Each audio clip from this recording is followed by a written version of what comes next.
안녕하세요.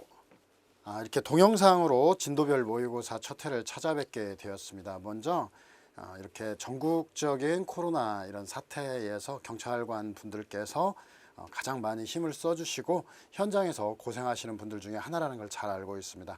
임직원 전체를 대표하고 선생님들, 교수님들을 대표해서 먼저 우리 회원 여러분들의 노고에 먼저 감사의 말씀 그리고 존경의 말씀부터 드리겠습니다. 자, 이렇게 존경과 감사의 말씀을 드리고 가는데 아마 오늘 시험 문제는 제가 안 보더라도 상당히 고통스러웠을 것 같습니다.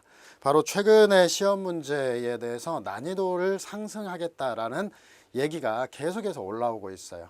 그러다 보면 난이도 상승이라고 하는 것은 자주 못 보는 문제, 약간의 생각을 달리하는 문제, 전혀 뭐 쓸데없는 논점을 내는 건 아니지만 좀 생각을 달리하고 참신한 문제들을 내겠다라고 하는 취지입니다. 그리고 최근에 단문은 30점짜리가 꾸준히 나오고 있기 때문에 30점으로 맞출 수 있는 단문이 과연 무엇일까? 그래서 우리가 불신검문과 관련해서 소지품 검사라든지 다양한 걸 잘 알지만 이걸 단문으로 한번 구성해 보는 문제. 그래서 오늘 같은 30점 불신검문은 잘 모르는 사람은 거의 없을 겁니다. 다만 이걸 얼마나 효과적으로 요약해내는 거, 처음부터 달달 외우신 분들보다는 논점 하나별로 탁탁탁 치시는 분들이 오히려 시간 전략을 해서 나머지 답안을 잘 쓸 수 있는 계기가 되지 않았을까, 이런 생각을 하게 되죠. 그래서 불신검문이라는 단문을 추가하게 된 거고요. 친고죄 고소전 수사도 그렇게 어려운 단문은 아니고 우리가 잘 외워왔을 건데, 이런 단문에서는 이걸 잘 쓰기보다는 얼마나 시간을 줄이느냐, 항상 명심해야 될 것은 단문은 25점 이상 채점을 하지 않는 게 통상이다. 가끔씩은 20점까지만 채점할 때도 있고 많이 채점을 해도 30점 이상 채점이 되지 않습니다. 우리가 25점까지만 채점한다면 그에 걸맞게 여기서는 2, 3점, 뭐 남들보다 3, 4점 더 적어도 좋다. 그러면 이에 대한 신경을 모두 다 사례에 투자를 해야 되겠죠. 그렇게 투자하려고 사례를 탁 봤더니 사례 문제가 만만치 않습니다. 한번 보도록 하겠습니다. 인천국제공항 마약수사대에 파견되어 마약수사를 담당하고 있던 사경피는 갑이 마약을 밀매하여 항공편으로 2020년 8월 4일 21시경 공항에 도착한다는 첩보를 이렇게 입수했으면 이미 수사입니다. 첩보가 입수됐기 때문에 수사이고 불신검문이라고 볼 수가 없어요. 그래서 인천국제공항에서 마약 탐지견을 데리고 물품 검색대 부근에서 여행객들의 가방을 외부에서 냄새를 맡게 하고 있었다. 검색대에 다가오던 갑이 주춤주춤 뒤로 물러서자 피는 갑의 얼굴도 확인했어요. 피의자로 특정을 했죠. 그 다음에 검색에 응해줄 것을 정중히 요청했다. 다가오던 갑에 대해 탐지견이 마약 신호를 보냈고 어떻게 멍멍했겠죠. 갑은 검색대를 뛰어넘어 도주하였다. 그래서 갑이 마약 밀매 밀수 혐의를 가지고 탐지견을 통해서 조사를 하고 있다.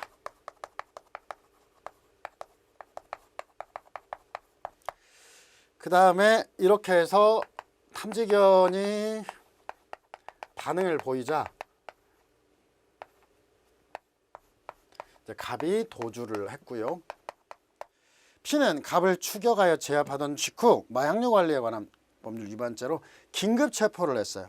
이렇게 긴급 체포를 했다, 현행범 체포를 했다, 말이 없으면 긴급 체포나 현행범 체포 두 가지 다 우리가 검토해야 될 거겠지만 긴급 체포한다라고 고지했기 때문에 긴급 체포했다는 사실, 긴급 체포의 이유, 변호인 선임권 등을 고지했고 변명의 귀에 안 써 있어도 이 정도면 다 고지했구나 알아두시고, 갑이 소지한 가방을 수색하여 그 안에서 메스암페타민 한 봉지와 알약 50정을 발견하고 압수했다라고 하는 거. 그래서 이렇게 여기서 체포를 시도하고 제압한 다음에 밀한다 고지. 뭐 전형적인 논점이죠. 체포와 관련해서. 그리고 긴급 체포를 했다. 그 다음에 갑이 소지한 가방을 수색하여 그 안에서 메스암페타민 한 봉지와 알약 50정을 압수했다.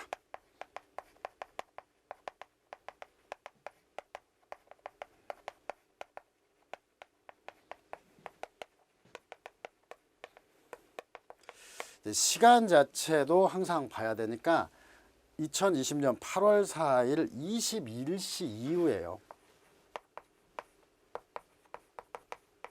이후, 직후니까 이후가 되겠고요. 자, 그 다음에 갑이 소지한 가방을 수색하여 이렇게 발견했고, 그 다음 갑을 검거한 직후 피는 갑을 신문하여 수차례 마약 밀매를 의뢰한 자가 대기업 총수 아들인 을이라는 사실을 알아내고, 이렇게 해서 이제 을이 어떤 마약을 의뢰했다, 마약 거래를 의뢰했다 라고 하는 것을 알아내고,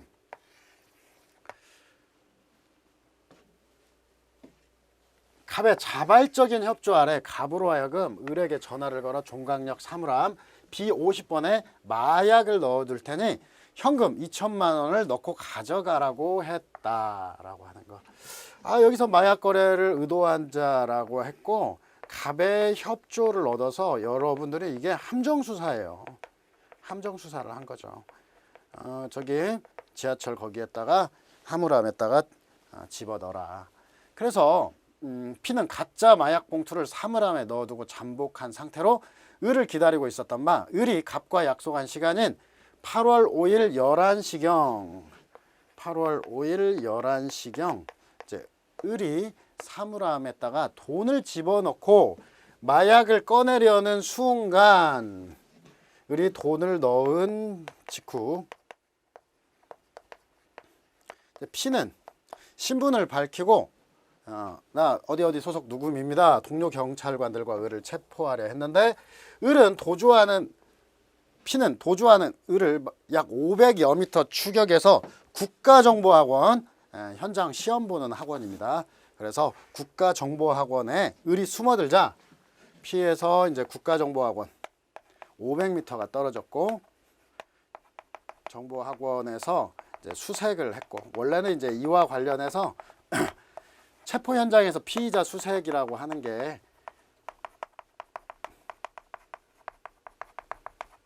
216조 1호에 있어요. 그래서 이 부분에 대해서 논점도 있는데 여기서 나중에 생략을 하게 해놨어요.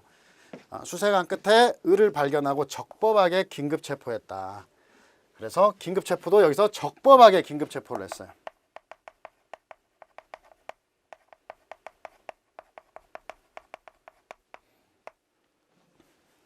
이후 피는 을을 대동하여 종각역 사물함으로 돌아가 2천만 원을 압수하고 지체 없이 영장을 발부했다.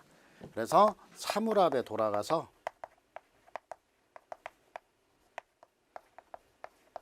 압수를 했다. 현금을 압수했다. 그러면은 여기가 이제 20분 정도 수색을 했다라고 얘기했는데 건물 다 뒤졌다는 거잖아요.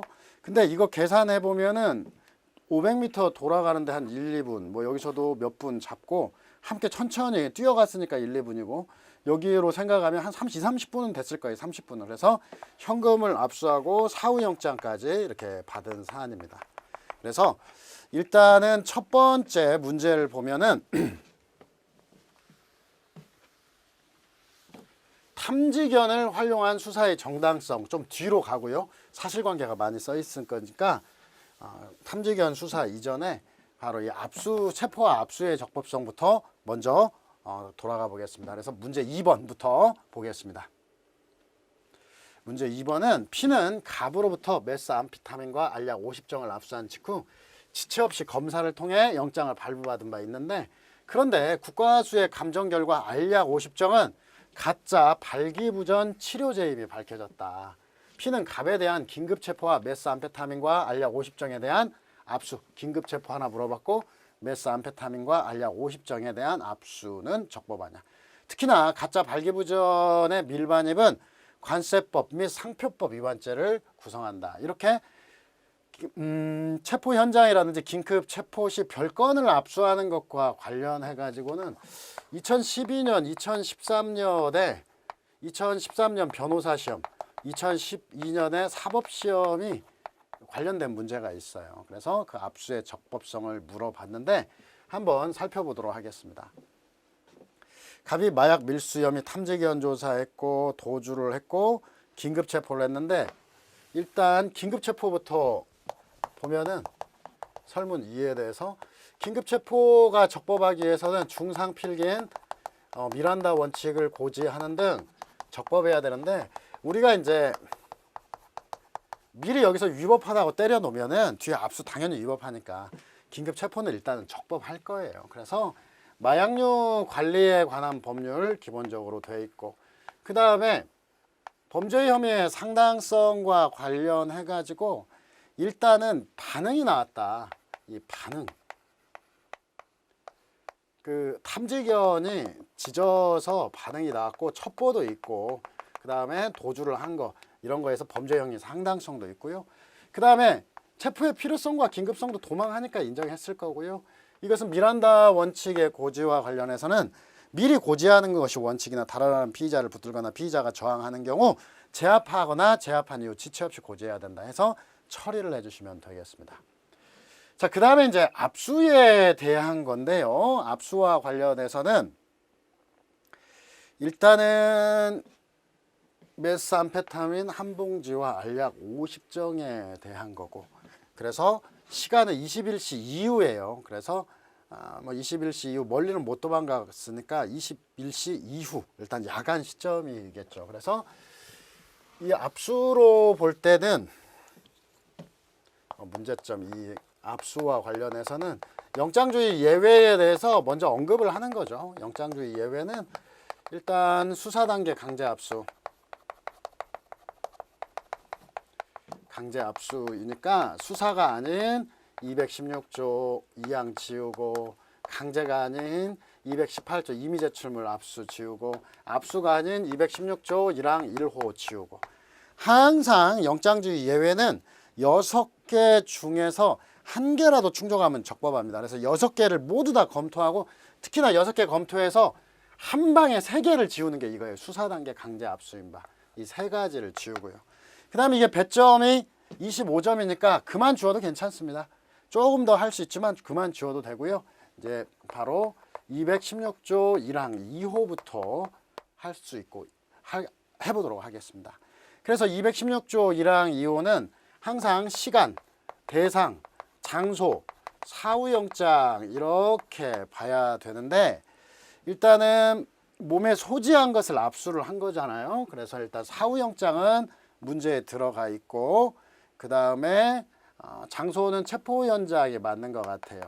시간과 관련해서는 어떤 접착설에 대한 문제, 그래서 체포 실현에서부터 체포 실현설, 체포 착수설, 현장설, 시간적 장소적 접착설 이렇게 하는데, 체포가 성공했기 때문에 이거 큰 점수가 없어요.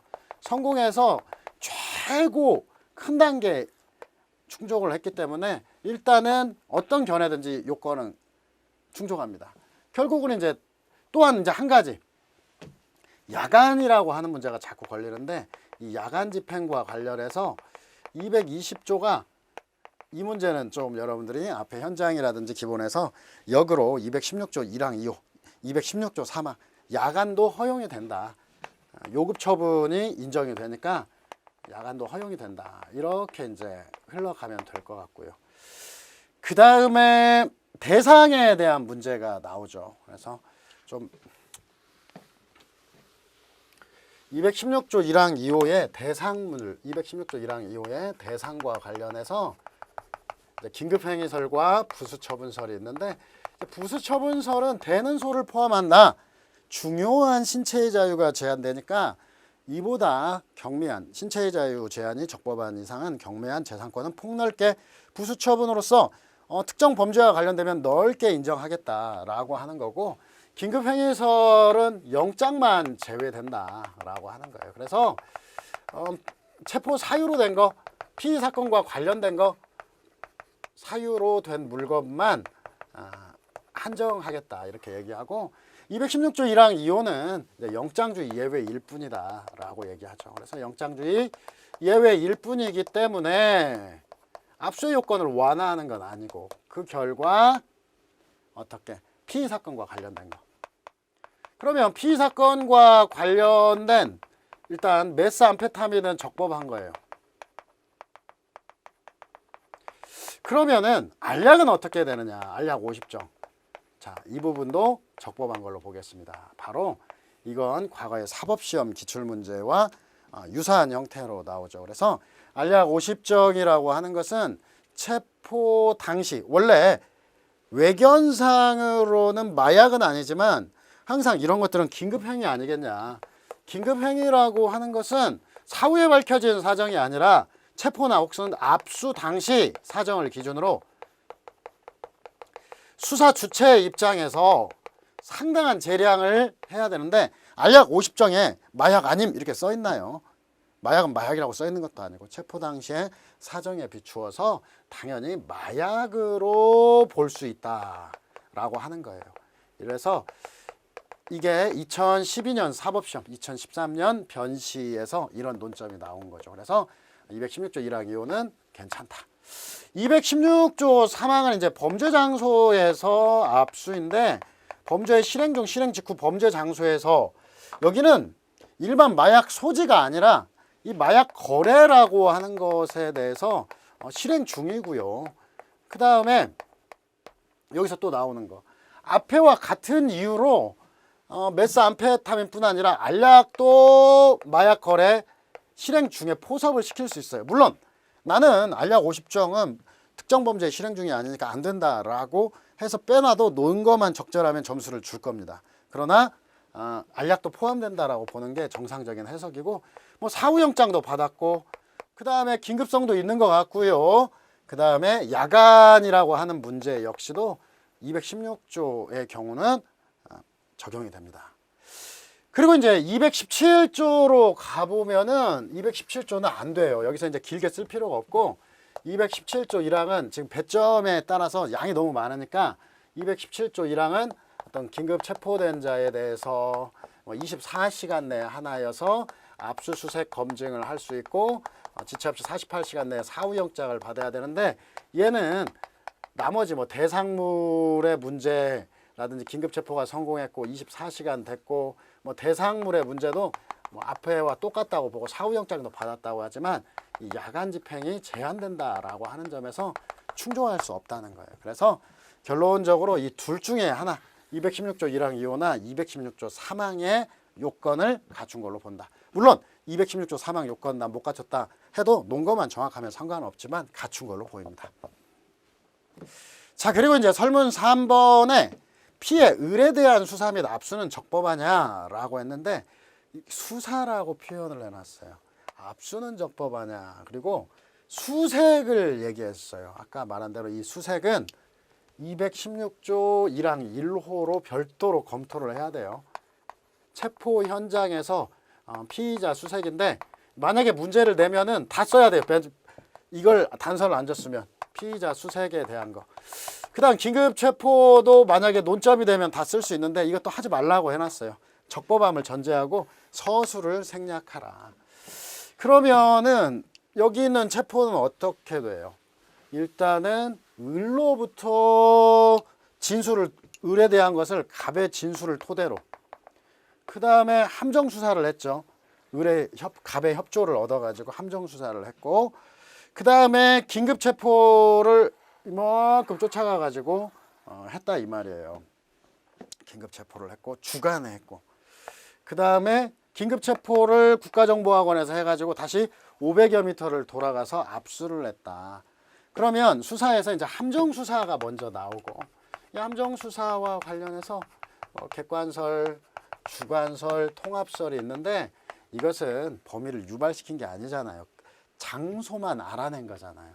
그래서 일단은 뭐 판례와 관련해서 수사기관 사술계략 범위 유발 이게 기본 판례고 거기다 만약에 추가하면 유인자가 피유인자를 상대로 수차례 반복적으로 범행을 부탁하였을 뿐 수사기관이 사술계략을 사용했다고 볼 수 없는 경우에는 위법한 함정수사로 볼 수 없다. 이렇게 줄여서 뭐 위법한 함정수사를 범위를 좁게 보고 있고 이 사안 같은 경우 뭐 검토 역시 검토 먼저 얘기하면은 검토도 여러분 마음대로 해도 괜찮아요. 근데 어떤 기본적으로 단순 기회 제공만을 신의축 위반으로 볼 수 없다.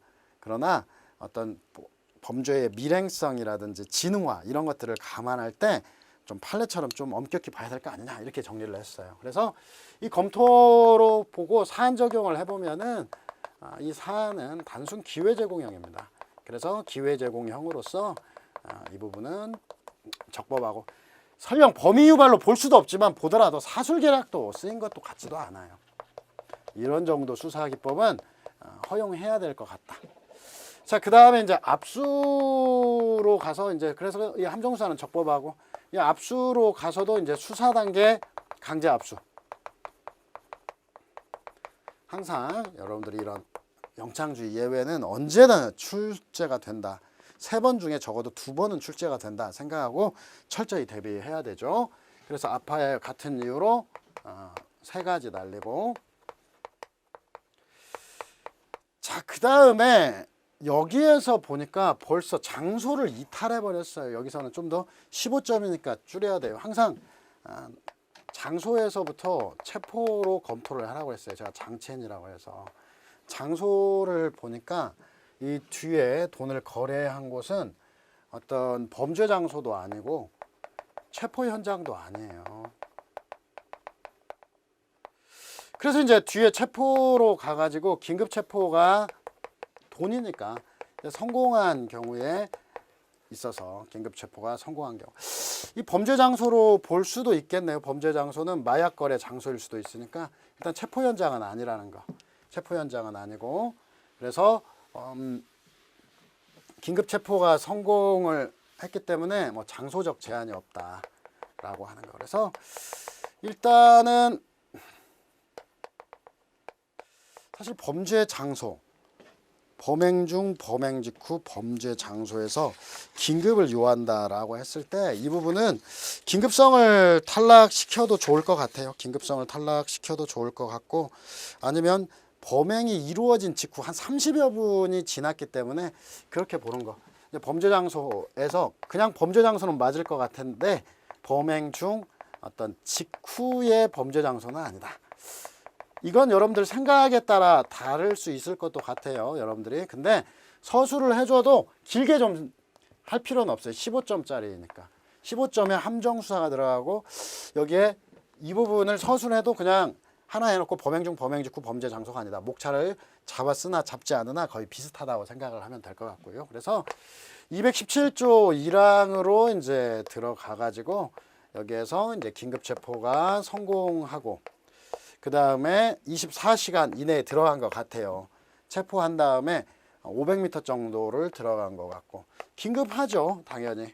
그 다음에 이제 피의 사건과 관련돼 있는 거, 체포 사유로 된 것에 대한 증거니까 돈도 괜찮은 것 같고, 사후영장도 들어가 있고 이것도 문제가 없다. 그래서 함정수사도 적법하고 압수도 적법하다, 이렇게 처리를 하는 방향으로 해놨습니다. 자, 그리고 이제 무엇보다도 1번인데요. 바로 첫 번째가 바로 탐지견 조사예요. 이것은 여러분들이 답을 쓰는 방법만 알면 뭐든지 변형을 해도 똑같습니다. 우리가 교재에서 보면은 미행 나오고 최면 수사 나오고 여기 나오는 탐지견 조사도 나오고 할 것 없이 이렇게 신종 수사 기법이 문제가 됐을 때는 이 신종 수사 기법과 관련해서는 먼저 뭐 문제점 다음에 법적 성격, 이때 법적 성격은 수사에서 법적 성격이라고 하는 것은 임의 수사이냐 강제 수사이냐 이걸 물어보는 겁니다. 그래서 법적 성격에 대한 논의, 그래서 뭐 형식설, 뭐 적법 절차 기준설 해가지고 난 실질설이 타당하다. 이 실질설에 타라면 의사라든지 의사에 반하는지, 그 다음에 강제력을 보자 라고 하는데, 실제로 어느 견해에 의하든지 어떤 기본권이라든지 의사 여하 뭐 이런 거, 강제 여부 이런 것들을 종합 고려할 수밖에 없어요.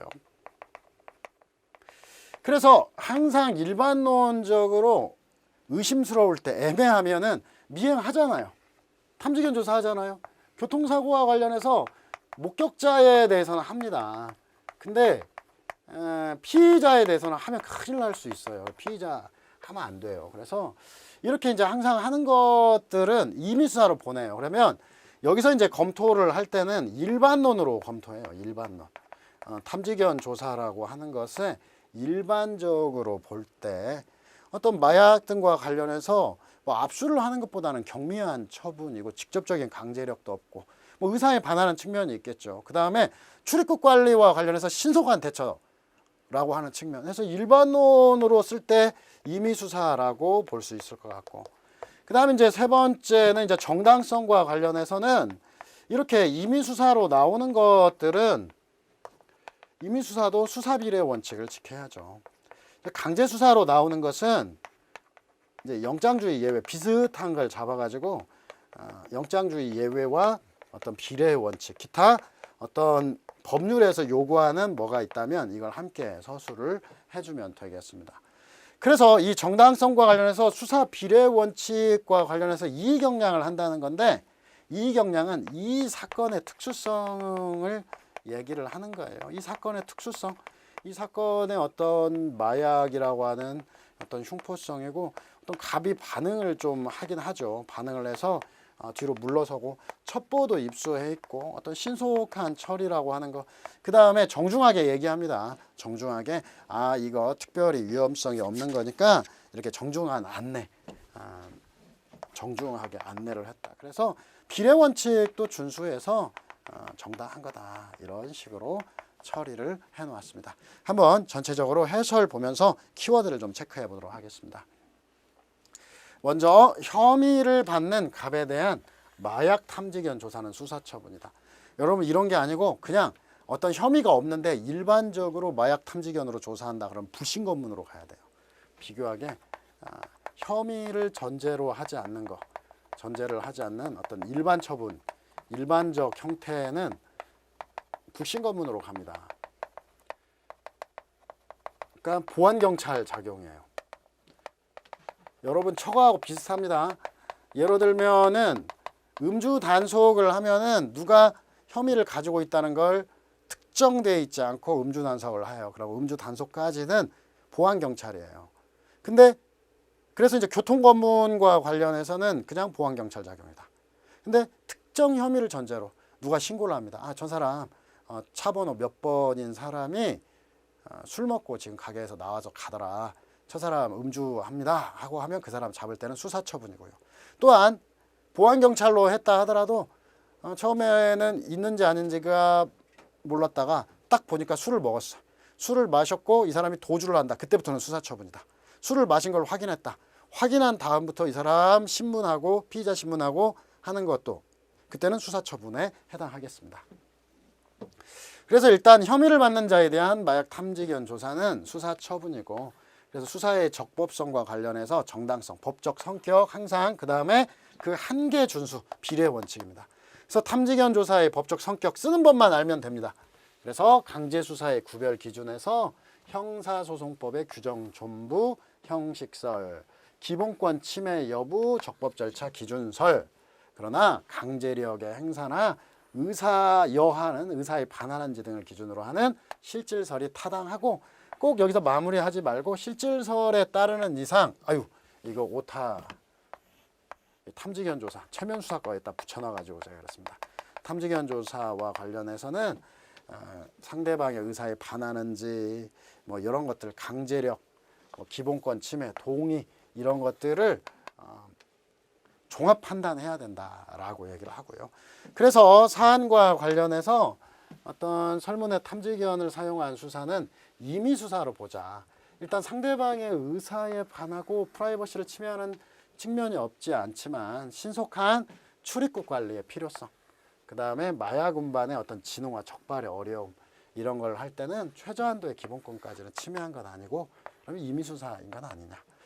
그리고 그 조사의 정당성과 관련해서는 항상 임의수사라도 어떤 비례 원칙을 준수해야 된다라는 얘기를 해놓고 어떤 마약 밀매 혐의가 있는 첩보를 입수를 했고 또한 뒤로 물러서서 반응한 거 이거 안전성에 대해서 설명도 하고 진행됐다 그랬을 때 뭐 전체적으로 고려할 때 비례 원칙을 준수한 걸로 본다. 그래서 임의수사로서 정당성의 한계를 벗어난 것으로 볼 수는 없습니다. 처리를 했고요.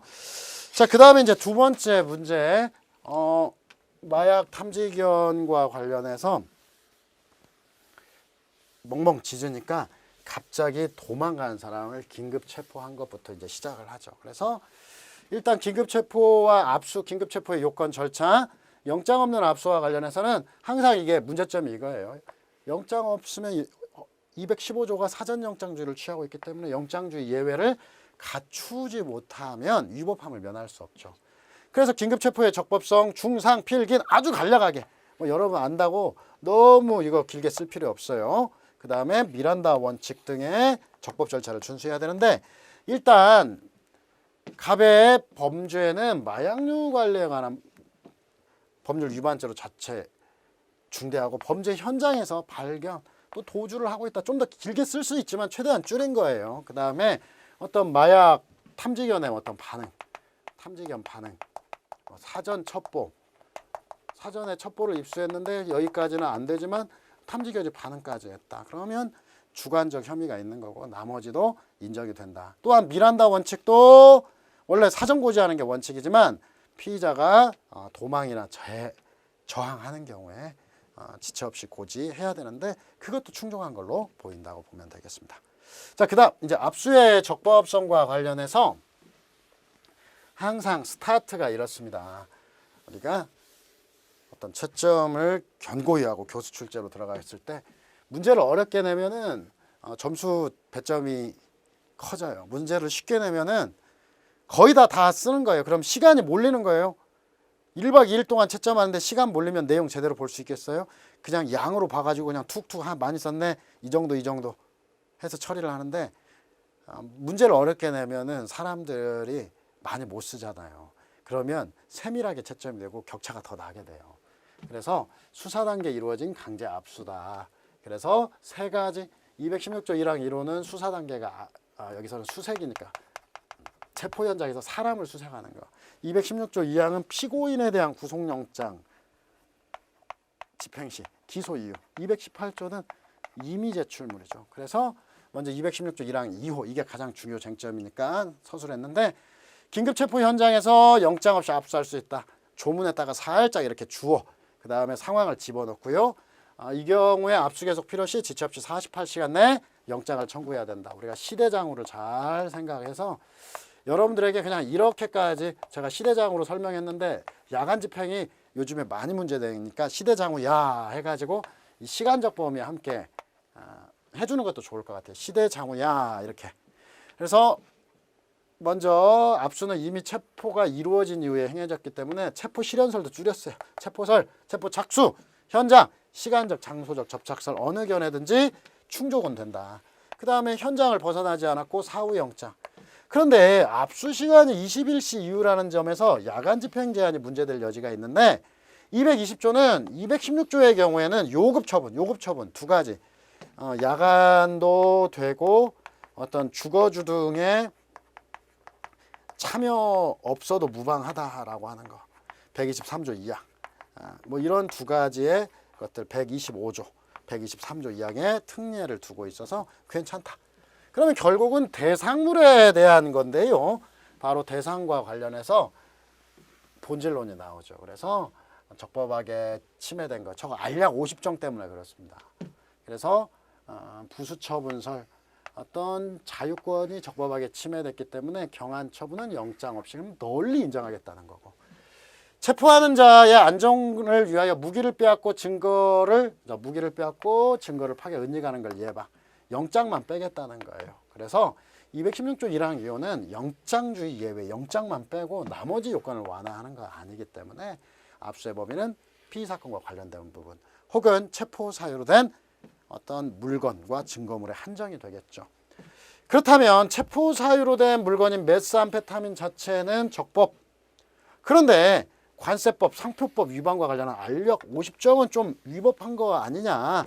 외견상. 근데 알아두시라는 거죠. 바로 216조 1항 2호는 긴급행위라고 하는 거. 그래서 이 표현은 여기저기 다 써요. 압수 당시 사정, 수사주체 입장, 긴급행위. 이것은 뭐 긴급체포나 현행범 체포를 사안 적용할 때 혹은 긴급 압수에 대해서 사안 적용 시 다 쓴다 이거예요. 그래서 마약과 유사한 형태를 가진 알약 요즘에 뭐 알약 형태로도 요즘뿐 아니라 오래전부터 많이 있죠. 뭐 GHB 같은 경우 GHB는 물뽕이고 다양한 이제 알약 형태 엑스터시 같은 마약도 있고 다양히 많이 있으니까 유사한 형태이고 사경 피해 관점에서는 충분히 마약으로 판단할 여지가 있기 때문에 적법한 걸로 볼 수밖에 없지 않느냐 이렇게 마무리했고요. 자, 그 다음으로 이제 가서 216조 사망도 사실 될 것 같아요. 영장 없이 압수할 수 있고 범행 중 범행 직후 범죄 장소와 관련해서 또한 지체 없이 사후영장을 받아야 되고 야간 집행도 허용되는데 일단 밀매, 여기는 단순 소지가 아니라 밀매입니다. 밀매 중에 범죄 장소 도주 시도했고 그 다음에 긴급성도 있어요. 그 다음에 또한 알약 50정도 똑같이 봐야 된다. 이것도 수사주체 입장에서 물론 다르게 써도 논리만 있으면 점수는 줍니다. 그래서 나는 요건을 갖춘 거다 이렇게 처리를 했고요. 217조 1항은 한 방에 날릴 수가 있어요. 바로 뭐에서 날아갑니까? 시대장후 야간 집행. 조문 한번 쫙 써주는데 217조 1항 바로 216조와 달리 요급 처분이 허용되지 않는다. 그래서 야간 집행 제한 규정이 적용되고 야간에서 날려요. 이게 만약에 217조 1항이 전격적으로 문제되면 다 써줘야 되지만 지금 많이 썼어요. 많이 썼기 때문에 나머지 많이 썼기 때문에 여기는 최대한 압축적으로 서술을 한 겁니다. 그래서 사안 적용, 긴급체포는 적법하지만 그 다음에 메스타민과 알약 50정은 긴급체포는 적법하고 216조 1항 2호와 216조 3항으로 적법한 걸로 저는 판단하겠다. 이게 전형적으로 암기하는 게 아니기 때문에 여러분들이 좀 충격에 휩싸일 수도 있습니다. 그러나 항상 연습이고 이것을 반복해가지고 정확히 알게 되면 다르면 어떠한 문제로도 다 풀 수가 있어요. 자, 그 다음 설문 3과 관련해서 의뢰에 대한 압수의 적법성은 216조에서 218조. 그 다음에 수사 물어봤으니까 함정수사. 순서는 무관합니다.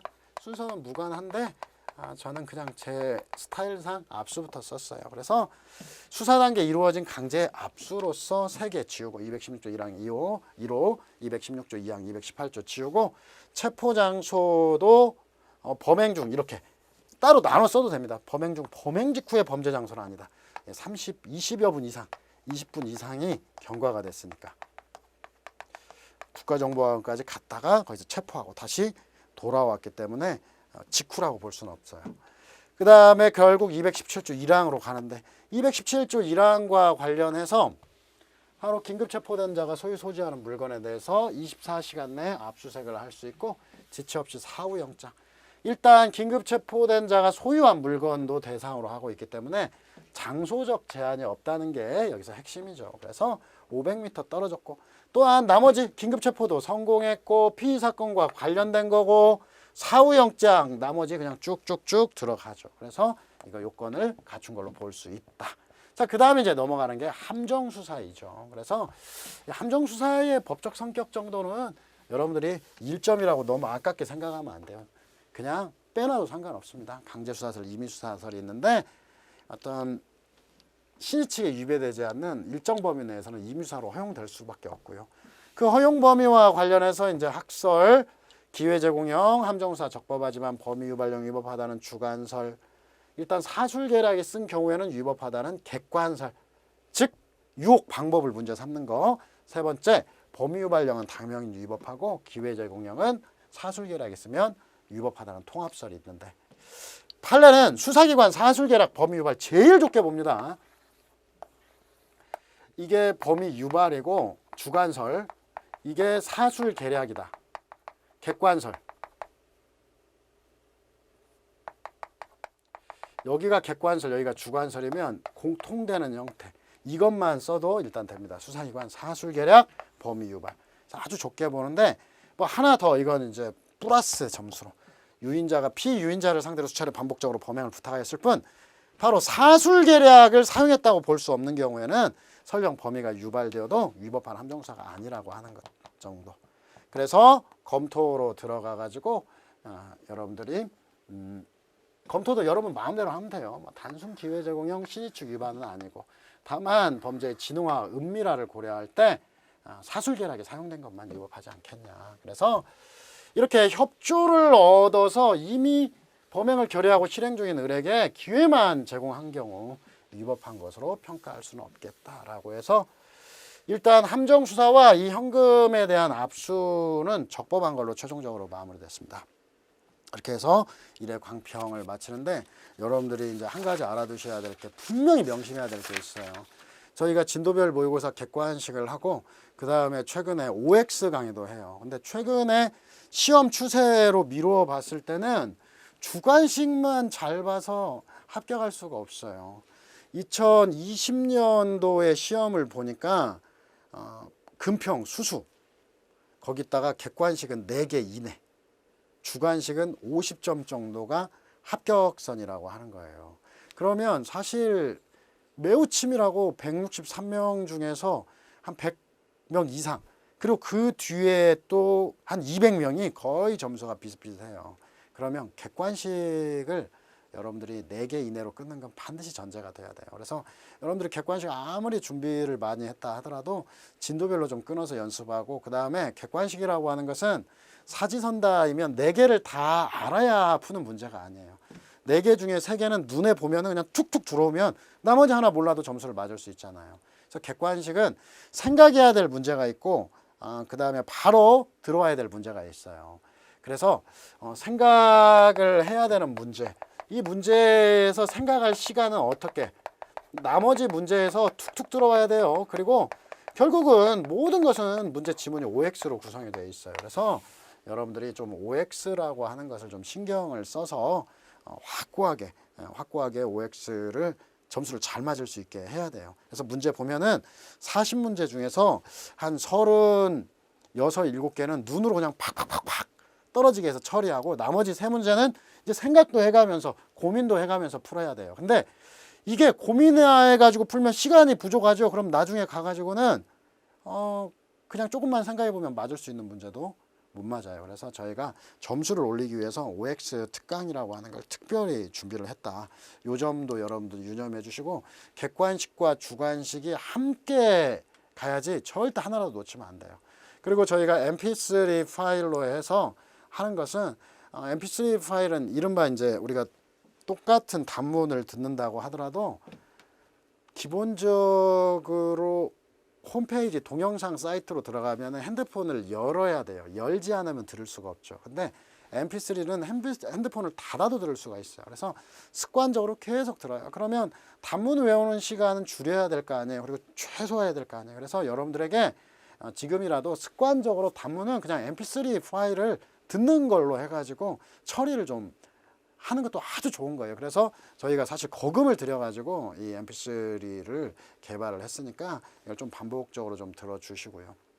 그 다음에 형사소송법과 관련해가지고 312조 1항의 시행 시기가 이제 2022년으로 사실상 대통령령이 명확히 지금도 여러 가지 논란이 있어서 지금 그대로 확정되는 건 아닌데, 확정된다고는 볼 수 없지만 뭐 거의 90%는 그대로 나오겠죠. 근데 2022년 1월에 시행될 것 같은 것은 거의 확실한 것 같아요. 그래서 그 사이에 약간의 변화가 있을 수도 있으니까 제가 일단은 진도 범위가 312조 1항은 맨 뒤에다 해놨어요. 그리고 전문법칙에 대한 단문도 4회차 이후가 돼야 단문이 나와요. 근데 개정법에 따른 단문을 해도 되지만 제가 조금만 보완을 해가지고 그 사이에 별도로 할 테니까 먼저 조금 너무 막 서두르지는 마세요. 있는 것부터 하시고, 제가 그 정도 시점에서 한 2, 3주 전에 미리 이 부분에 대해서 자료하고 그 다음에 단문 내용은 이렇게 써도 좋겠다 해서 보여드릴 테니까 그때 정도에 여러분들이 이 부분을 확인하시는 것으로 하시죠. 그래서 조금 더 마무리되면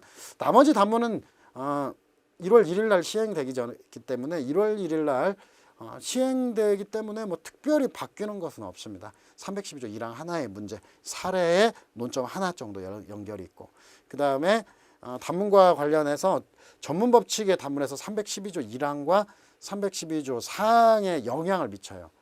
그러니까 이 312조 1항 때문에 312조 4항에서 이 공범에 대한 피신에 대한 내용이 좀 뒤바뀌니까 이 부분은 제가 곧 처리를 해서 드릴 테니까 지금 하던 공부 좀 하시고 이거 조금만 기다려 주시면 되겠습니다. 그래서 주관식만 잘 봐서 시험 합격할 수 없어요. 주관식 잘 보려면 월등해야 되고 손도 빨라야 돼요. 그러면 시험 합격을 위한 전제로는 객관식은 다 맞는다는 생각을 해서, 특히나 시간을 안 들이고 할 수 있는 것은 평소에 OX 정리. 그 다음에 우리가 진도별 모의고사를 하는 것은 이 진도별 문제를 보고 꼭 정리를 하라는 그런 취지입니다. 이렇게 해서 여러 가지 측면에서 객관식도 시간을 최대한 줄이고 주관식도 시간을 줄이고 균형 있게 준비를 하는 거죠. 단문 역시 단문과 사례가 점수를 많이 주지만 단문을 안 쓰고 합격할 수는 없어요. 그러니까 단문은 최대한 좀 빠른 스타일로 좀 요약해서 쓰는 거, 잘 알아도 마음으로 감내하고 줄여 쓰는 거, 이것에 신경을 써서 여러분들이 좀 효율적이고 그 다음에 조금 어떻게 보면은 영리하게 시험에 좀 대비를 해야 됩니다. 그래서 여러분 모든 분들의 합격을 간절히 기원하면서 전체 제1회 강평을 마치도록 하겠습니다. 감사합니다.